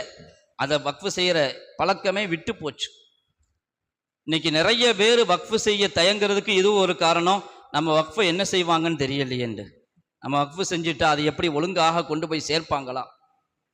நம்மிடத்தில் கொடுக்கப்பட்டிருக்கிற பொறுப்பு இல்லையா இது? இதை கொண்டு போய் அங்கே எப்படி அடுத்த தலைமுறைக்கு கொண்டு போய் நாம் எப்படி சேர்க்க போகிறோம்? நல்ல நோக்கம் இருக்கலாம், நல்ல நோக்கம் இருந்தாலும் மட்டும் பத்தாது. இல்லை எந்த அளவுக்கு எழுதுறாங்கண்டா, ஒரு விதவைக்கு வக்ஃபு பள்ளிவாசலுடைய இடத்துல வீட்டு வாடகைக்கு வச்சிருக்கிறாங்க. அந்த விதவைகிட்ட இருந்து வாடகை கம்மியாக வாங்கி கொள்ளலாமான்னு கேட்டால் வாங்கக்கூடாதுன்னு சொல்லுவான். விதவைக்கு உதாரணமாக எல்லாத்துக்கும் வாடகை வாங்குகிறோம் 7,000 ரூபா. ஸோ விதவையாக இருக்கிறாங்க, கஷ்டப்படுறாங்க, அதனால் அவங்கள்ட்ட மட்டும் 5,000 ரூபா வாங்கிக்கலாமா? வாங்கக்கூடாது. ஏனென்றால் நாம் மஸ்ஜிதினுடைய நிர்வாகிகள் தானே தவிர அது நம்முடைய சொத்து அல்ல, அது அல்லாஹ்வுடைய சொத்து. அது அல்லாஹ்வுடைய சொத்து. அந்த விதவையின் மீது நமக்கு இரக்கம் இருந்தால் 5,000 ரூபா அவங்கள்ட்ட வாடகைக்கு வாங்கிக்கங்க, நம்ம பாக்கெட்லேருந்து 2,000 ரூபா போட்டுக்கொள்ளணும். அப்படி தாங்க நான் சும்மா சொல்லலைங்க, ஃபத்வா கிதாபில் அப்படித்தான் எழுதுறாங்க. விதவைக்கு உதவி செய்ய வேண்டும் என்கிற ஆர்வம் இருந்தால் பள்ளிவாசலுக்கு 7,000 போய் சேர்ந்தாகணும். அவங்க கஷ்டப்படுறாங்களே, அவங்கள்ட்ட 5,000 வாங்கிக்கங்க, நம்ம பாக்கெட்ல இருந்து அல்லது வேற யார்கிட்டயே வசூல் பண்ணி 2,000 ரூபா. அதுக்கு வேற ஏற்பாடு செய்யுங்க. நல்ல நல்ல சிந்தனைகள் தப்பே இல்லை. விதவைகளுக்கு உதவி செய்யணும், ஏழைகளுக்கு உதவி செய்யணும், கல்விக்கு உதவி செய்யணும், பள்ளிக்கூடம் கட்டணும், அதே மாதிரி காலேஜுகள் கட்டணும். இன்னைக்கு முஸ்லீம்களுக்கு தேவையான பள்ளிக்கூடங்கள் இல்லை, காலேஜுகள் இல்லை. எல்லாம் யார் யாரோ காலேஜுகள் நடத்துறாங்க, யார் யாரோ பள்ளிக்கூடங்கள் நடத்துறாங்க. அங்க போய் நம்ம பிள்ளைங்க படிக்கிறாங்க. கொள்கைகள் பூரா சீரழிஞ்சு போச்சு. ஹதீஸ்ல வர்ற மாதிரி இஸ்பிஹ முஃமினின் வயிம்சி காஃபிரா, காலையில மூமினா இருப்பான், மாலையில காஃபிர் ஆயிருவான். ஹதீஸ் ஸல்லல்லாஹு அலைஹி வஸல்லம் சொன்னார். காலையில நம்ம மக்தப்ல நல்லா படிச்சு கொடுத்து அனுப்புறோம், அங்க ஸ்கூல்ல போய் அவன் என்னென்னத்தையே சொல்லி வச்சு வேற வேற கொள்கையோடு அவங்க பள்ளிக்கூடத்துல இருந்து வெளியே வர்றாங்க. ஏன் அப்படி இருக்கு? நமக்கு ஏன் நம்மள்கிட்ட சொத்து இல்லையா, பணம் இல்லையா, நம்ம சமுதாயத்துல செல்வம் இல்லையா? ஏன் அதற்கான பள்ளிக்கூடங்களை ஏன் நடத்தக்கூடாது? இன்னைக்கு ஆரம்பத்தில் நடத்துறதுதான் உத்தமபாளையத்துல கருத்தராவத்தருடைய காலேஜ், அதே மாதிரி இது அதிராம்பட்டினத்துல இருக்குது, திருச்சியில இருக்குது, அப்பா காலேஜும் அப்படித்தானா தெரியல, அப்பா காலேஜ் இருக்குது. இப்படி ஆரம்பத்திலிருந்து வக்ஃபு செய்யப்பட்டது அப்படியே தொடர்ந்து வருது. அதிலே அல்லாஹ்வுடைய கிருபையிலே ஓரளவுக்கு நம்முடைய மார்க்க ரீதியான நிலைப்பாடுகள் பாதுகாக்கப்படுது. இல்லைன்னு சொன்னா யாரும் அந்த காலேஜுக்கு வர்றதும் இல்லை. ஏன்டா ஒழுங்கா நடத்த மாட்டேங்கிறாங்க, எஜுகேட் சரியில்லை. ஏன் அப்படி நம்ம விடணும்? நம்ம முறையாக செய்யணும். அதற்காக தனியான வக்ஃபை உருவாக்குங்கள். நல்ல காலேஜ் நடத்தணும், நல்ல பள்ளிக்கூடம் நடத்தணும், நம்ம பிள்ளைகளுக்கு நல்ல கல்வியை கொடுக்கணும், அதெல்லாம் தேவை. அதெல்லாம் கட்டாயம் நல்ல சிந்தனை, நல்ல எண்ணம். ஆனா அதை கொண்டு போய் மக்பரா கபிரிஸ்தானுடைய வக்ஃபில் கொண்டு போய் கை வைக்க கூடாது, பள்ளிவாசலுடைய வக்ஃபில் போய் கை வைக்க கூடாது, மதரசாக்களுடைய வக்ஃபில் போய் கை வைக்க கூடாது. எதுக்காக? எந்த அளவுக்கு வக்ஃபு செய்யப்பட்ட ஒரு மதரசாவில் பட்டம் வாங்குகிற மாணவர்களுக்கு தலைப்பாகைக்காக வக்ஃபு செய்யப்பட்டிருக்குது. பாக்கியாத் என்று நினைக்கிறேன். சில மதரசாக்கள்ல தலைப்பாகை, அதாவது பட்டம் வாங்கும் பொழுது ஆலிம்களுக்கு தலைப்பாக கட்டி விடுவாங்க. அந்த தலைப்பாகைக்காக மட்டுமே தனி வக்ஃபு இருக்குது, இன்னைக்கு வரைக்கும் இருக்குது. எப்போ செய்யப்பட்ட வக்ஃபு இன்னைக்கு வரைக்கும் பாதுகாக்கப்பட்டிருக்குது. அவங்களுக்கு தலைப்பாகை வாங்கணும்னு சொன்னா அந்த வருமானத்திலிருந்து தலைப்பாகை வாங்கி கொடுப்பார்கள். இப்போ அவருக்கு நன்மை போய் சேர்ந்து கொண்டே இருக்கும். நாம அதை தொடர்ந்து கொண்டு போகணுமா இல்லையா? நம்ம அதை விட்டுட்டோம், அதை தொடர்ந்து கொண்டு போகலன்னு சொன்னா யார் வக்ஃபு செஞ்சாங்களோ அவங்களுக்கு போகிற நன்மையை நாம தடுத்து நிறுத்துறோம். நமக்கே நன்மை இல்லை, நம்ம அடுத்தவங்க நன்மையை தடுத்து நிறுத்தினா அல்லாஹ்விடத்துல நாளைக்கு என்ன பதில் சொல்லுவோம்? ஸல்லல்லாஹு அலைஹி வஸல்லம் அவர்கள் சொன்னார்கள், இன்ன ரிஜாலன் யதகவ்வதுன ஃபீ மாலில்லாஹ் பிகைரி ஹக்கின் ஃபலஹுமுன் நார் யௌமல் கியாமா. சில மனிதர்கள் இருக்கிறார்கள், அவர்கள் அல்லாஹ்வுடைய சொத்திலே எந்த உரிமையும் இல்லாமல் புகுந்து விளையாடுகிறார்கள். எந்த உரிமையும் இல்லாமல் புகுந்து விளையாடுகிறார்கள். தங்களுடைய சொத்துக்களை போன்று அதை பாவிக்க ஆரம்பிக்கிறார்கள். பொருளாதார விஷயத்தில் ரொம்ப பேணுதல் வேணும். பள்ளிவாசலுக்காக, பள்ளிவாசலுடைய எண்ணெய்க்காக வக்ஃபு செய்யப்பட்டு இருக்கிறது என்று சொன்னால் அந்த விளக்கை எவ்வளவு நேரம் எரிக்கணுங்கிறது கூட சட்டம் எழுதியிருக்கிறாங்க. இரவு முழுக்க விளக்கு எரிக்கலாமா? தேவையாது. நீங்க இரவு முழுக்க எரித்து கொண்டிருந்தால் அது வக்ஃபு செய்தவர்களுடைய நிலை என்ன, அந்த வக்ஃபினுடைய நிலை என்ன? ஏனென்றால் தேவையான அளவுக்கு எல்லா லைட்டையும் ஆஃப் பண்ணிடுவோம், ஒரு லைட்டு மட்டும் எரியலாம். பொதுவாக ஒரு லைட்டு மட்டும் எரியும். இப்போ நம்ம சந்தா வாங்குறோம், இந்த சந்தாவெல்லாம் இருக்குதா, இதெல்லாம் வக்ஃபில் வராது. ஒன்று இருக்குது அல்லாஹ்வுடைய சொத்து, அது பொதுவானது. வக்ஃபுங்கிறது தனி கேட்டகரி. நம்ம சந்தா வாங்குறோம், ஒருத்தர் பள்ளிவாசலுக்கு லைட் போடுறதுக்காக பணம் கொடுக்கிறார், ஃபேன் போடுறதுக்காக பணம் கொடுக்கிறார். இது வக்ஃபல்ல. ஆனால் அவர் கொடுத்த பணம் ஃபேன் போடுறதுக்காக கொடுத்துருக்கிறாருன்னு சொன்னால் 10 ஃபேன் வாங்கி போடுங்கன்னார். இப்போ நம்மள்கிட்ட அவர் கொடுத்த பணத்தை வச்சு அதில் முக்கால்வாசி பணத்தில் 10 ஃபேன் வாங்கிட்டோம். மீதி பணம் ஒரு 10,000 ரூபா மிச்சம் இருக்குது, 5,000 ரூபா மிச்சம் இருக்குது. இப்போ என்ன செய்வோம்? அதை பொதுவாக என்ன செய்வோம், பள்ளிவாசலில் சேர்த்துக்குவோம். அது செய்யக்கூடாது. அவர் ஃபேன் வாங்கி கொடுத்தா போடுறதுக்கு பணம் கொடுத்தாருண்டா ஃபேன் தான் வாங்கி போடணும். பணம் மீதி இருக்குது, அவர்கிட்டே கேட்கணும், பணம் மீதி இருக்குதுங்க, பள்ளிவாசலில் சேர்த்துக்கலாமா? அவர் அனுமதி கொடுத்தாரு, சேர்த்துக்கலாம். நான் பள்ளிவாசலுக்கு தானே சேர்த்தேன், எனக்கா சேர்த்தேன், என் சொத்தோடையே சேர்த்துக்கிட்டேன், என் அக்கௌண்ட்லையே போட்டேன், பள்ளிவாசல் அக்கௌண்ட்டில் தானே போட்டேன். அல்லாட்ட அப்படி பதில் சொல்ல முடியாது. கொடுத்தவருடைய நியத்து பாதுகாக்கப்படணும். இது ரொம்ப முக்கியம். வக்ஃபில் அவர் ஃபேனுக்காக கொடுத்தா அதுக்கு மட்டும்தான் செலவு செய்யணும், லைட்டுக்காக கொடுத்தா அதுக்கு மட்டும்தான் செலவு செய்யணும். இன்னைக்கு எத்தனையோ வசூல்கள் இருக்குது, எப்படியாவது வருமானம் வரணும்னு வசூல் பண்ணிக்கிட்டு எல்லாத்துக்கும் சேர்த்து நம்ம என்ன செஞ்சணும், கலந்து விட்டுரும். அப்படி செய்யறதாக இருந்தால் யார் கொடுத்தாங்களோ அல்லது ஜும்மாவிலேயே பொது அறிவிப்பு செய்யணும், இவ்வளோ பணம் மீதி இருக்குது, இதை நாங்கள் யூஸ் பண்ணிக்கிறோம், இப்படி செஞ்சுக்கிறோம் அப்படின்னு பொது அறிவிப்பு செய்யணும். இது பொது சொத்து. இன்ன ரிஜாலன் யதகவ்வதுன ஃபீ மாலில்லாஹி பிகைரி ஹக்கின், எந்த உரிமையும் இல்லாமல் சில நபர்கள் பொது சொத்தில் புகுந்து விளையாடுகிறார்கள். ஃபலஹுமுன் நாரு யௌமல் கியாமா, அவர்களுக்கு கியாமத்து நாளிலே நரகம்தான் இருக்கிறது என்பார்கள் ஸல்லல்லாஹு அலைஹி வஸல்லம் அவர்கள். எவ்வளோ பெரிய எச்சரிக்கை! நமக்கு எந்த விதமான லாபமும் இல்லை. ஒன்று பொது சொத்தை நம்ம எடுத்து அதை விட பெரிய தண்டனை. பள்ளிவாசல் சொத்து, மதரசாவுடைய சொத்து, பொது சொத்து, பொது பணம், இதை நம்ம யாருக்கும் தெரியாமல் நம்ம பாக்கெட்டில் வச்சுட்டு போயிட்டோன்னு சொன்னால் அது சாதாரணமான விஷயம் அல்ல, அது அதவரி பெரிய குற்றம். அதில் உமர் ரலியல்லாஹு தஆலா அன்ஹு சொல்லுவார்கள், லைஸத் தீனு பித்தனா ஃபி ஆகிரில் லைல், தீன் என்பது கடைசி இரவுல தஹஜ்ஜுத் நேரத்தில் அல்லாஹ்விடத்திலே முனகி கொண்டிருப்பது மட்டுமல்ல. அல்லாஹ் என்னை மன்னிச்சு, என்னுடைய பாவங்களை மன்னிச்சிரு, என்னுடைய தேவைகளை நிறைவேற்றி கொடுக்காய், தஹஜ்ஜுத் தொழுதுட்டு அல்லாஹ்விடத்தில் கேட்டுக்கிட்டே இருக்கிறோம். அது மட்டுமல்ல தீன், வலாக்கின்ன தீனால் வரா, தீன் என்பது பேணுதல். பொருளாதாரத்தில் பேணுதலாக இருக்கிறீங்களா? உங்களுடைய காசு பணத்தை ஹலாலாக சம்பாதிக்கிறீங்களா? ஹலாலாக செலவு செய்கிறீங்களா? அதை முறைப்படுத்துகிறீர்களா? அதுதான் பேணுதல். அப்படி நம்ம செயல்பட்டால்தான் அது நம்முடைய பொருளாதாரத்தை பாதுகாக்கும் என்பது மட்டுமல்ல, நம்முடைய ஆகிரத்தையும் பாதுகாக்கும். ஒரு நபர், அவரை பற்றி எல்லாரும் சொன்னாங்க சொர்க்கவாசின்ட்டு, ஸல்லல்லாஹு அலைஹி வஸல்லம் சொன்னாங்க நரகவாசின். ஒரு ஜனாசா கொண்டு வைக்கப்படுது, ஸல்லல்லாஹு அலைஹி வஸல்லம் அவங்கள்ட்ட தொழு வைங்கன்னு சொன்னாங்க. எல்லாத்துக்கும் ஸல்லல்லாஹு அலைஹி வஸல்லம் இருந்தால் அவர்கள் தான் தொலை வைப்பார்கள். சொன்னாங்க ஸல்லல்லாஹு அலைஹி வஸல்லம், சல்லு அலா சாஹிபிக்கும், உங்களுடைய நண்பருக்கு நீங்களே தொழு வைங்கன்னாங்க. நான் தொழு வைக்க மாட்டேன்னு சொல்லிட்டாங்க. ஸல்லல்லாஹு அலைஹி வஸல்லம் தொழு வைக்க மாட்டேன்னு சொன்னால் ஏதோ ஒன்று இருக்குது. காரணம் சொன்னாங்க, கல்ல ஃபீ சபீலில்லாஹ், அவர் அல்லாஹ்வுடைய பாதையில் மோசடி செய்திருக்கிறார். கனிமத்தினுடைய பொருளும் மோசடி செய்திருக்கிறார். கனிமத்தினுடைய பொருள் எல்லா யுத்தம் செய்யக்கூடிய வீரர்களுக்கும் உரிமை இருக்குது, ஆனால் பங்கு வைக்கிறதுக்கு முன்னாடி அவர் எடுத்து வச்சுக்கிட்டார். அது பெரிய தப்பு. எல்லாத்துக்கும் உரிமை இருக்குது, பள்ளிவாசல்ல நம்ம எல்லாத்துக்கும் உரிமை இருக்குது, ஃபேன் எல்லாத்துக்கும் உபயோகிக்கலாம். ஒருத்தர் மட்டும் தனிப்பட்ட முறையில் கூடுதலாக எடுக்கிறாரு, அது தப்பு. அப்படிப்பட்ட சமயத்தில் கல்ல ஃபீ சபீலில்லாஹ், அவர் அல்லாஹ்வுடைய பாதையில் மோசடி செய்திருக்கிறார். அதனால் தொழு வைக்க மாட்டேன், நிஃபாக் இருக்கிறது அவரிடத்துல, தொழு வைக்க மாட்டேன்னு சொன்னாங்க. கடைசியாக அவர் எண்ணத்தை தான் எடுத்து வச்சிருக்கிறாரு அப்படின்னு தேடி பார்த்தா ஹதீஸில் வருது, அது ஒரு சின்ன பொருள் தான், யுசாவி திர்ஹமைன், 2 திர்ஹத்துக்கு தான் ஈடாகும். 2 ரூபாய்க்கு ஈடாகக்கூடிய ஒரு பொருளை எடுத்து அவர் தன்னுடைய பொருளோடு சேர்த்து வைத்து கொண்டார் என்பதற்காக ஸல்லல்லாஹு அலைஹி வஸல்லம் தொழு வைக்க மாட்டேன்னு சொல்லிட்டாங்க. அப்படியானால் பள்ளிவாசல்கள் வக்ஃபினுடைய பொது சொத்துக்கள் விஷயத்தில் எவ்வளவு கவனமாக இருக்கணும், எவ்வளவு பேணுதலாக இருக்கணும். எந்த அளவுக்கு சட்டம் சொல்லியிருக்கிறாங்க, லா யஜூசு அஹ்து தீபின்,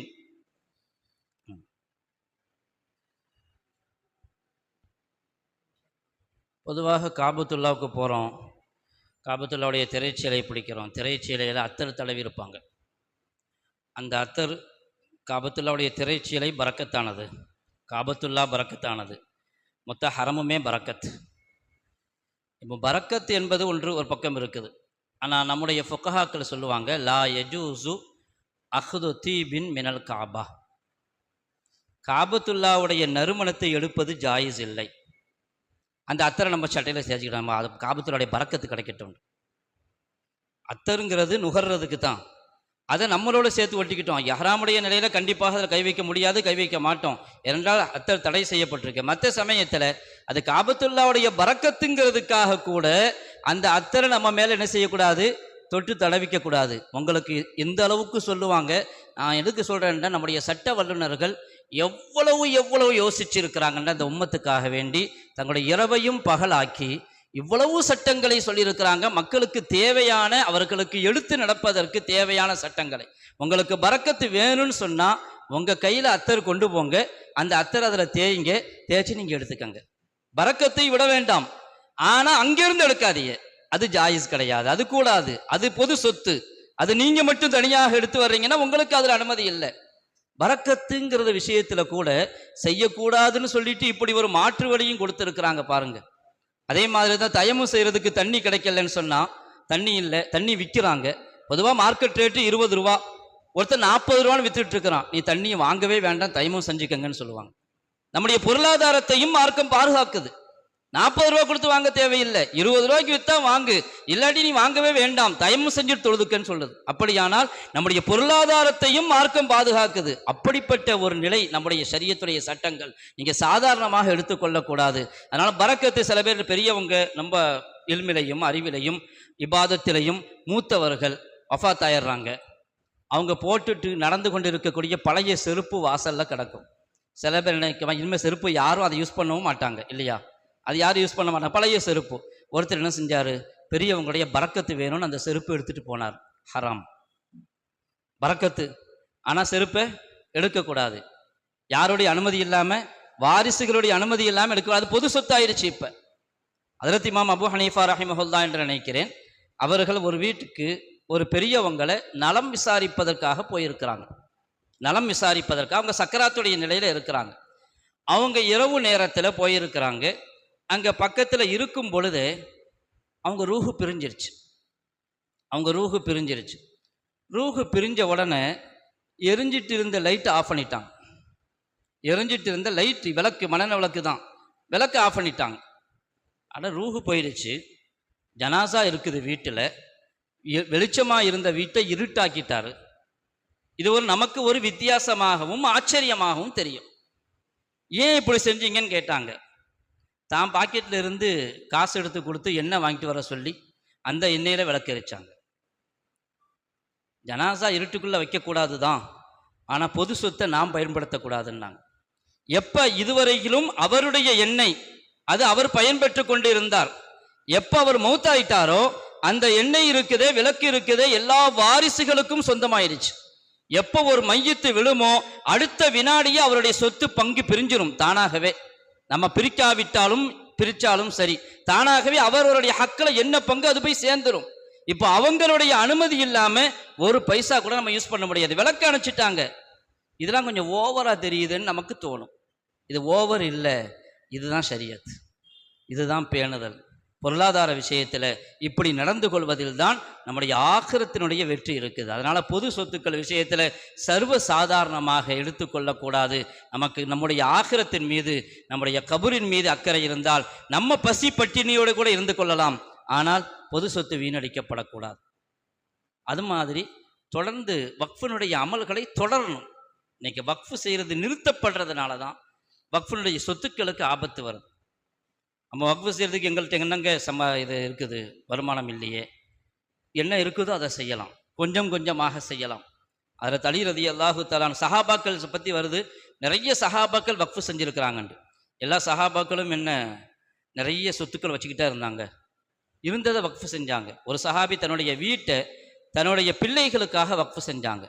பிள்ளைகளில் யாராவது தலாக் விடப்பட்டு விதவையாக வந்திருந்தால் அவர்களுக்கு வக்ஃபுன்னாங்க.